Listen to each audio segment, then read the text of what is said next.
Pernahkah kita membayangkan bagaimana sebuah organisasi bisa berjalan tanpa komunikasi? Rasanya hampir mustahil. Setiap keputusan, kerjasama, dan keberhasilan dalam organisasi selalu berawal dari proses komunikasi. Tanpa komunikasi yang baik, tujuan organisasi sulit tercapai. Komunikasi dalam organisasi bukan sekadar menyampaikan informasi. Lebih dari itu, komunikasi membentuk hubungan antar anggota, menciptakan pemahaman bersama, dan bahkan membangun realitas organisasi itu sendiri. Melalui komunikasi, setiap individu dapat memahami peran dan tanggung jawabnya. Secara ontologis, komunikasi organisasi dipahami sebagai proses pembentukan makna. Artinya, organisasi tidak hanya terdiri dari struktur dan aturan, tetapi juga terbentuk melalui interaksi, pesan, dan simbol yang terus dipertukarkan.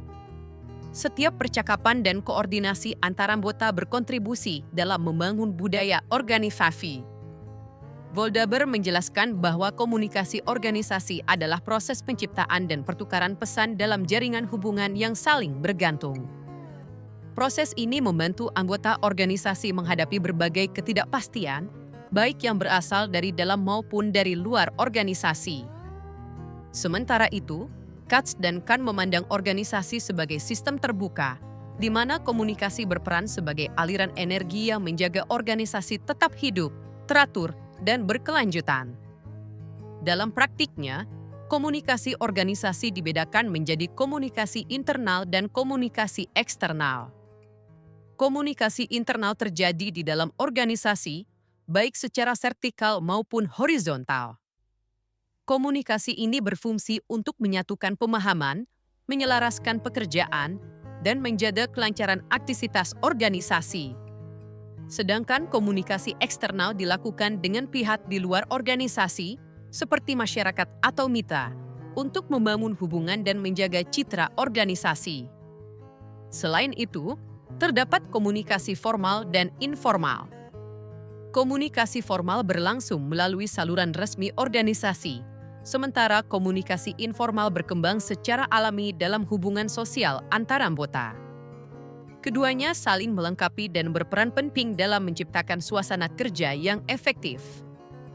Para ahli juga menjelaskan beberapa fungsi utama komunikasi organisasi.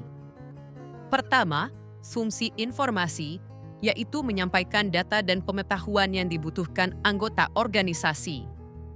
Kedua, fungsi koordinasi untuk menyelaraskan berbagai aktivitas agar tujuan organisasi dapat tercapai.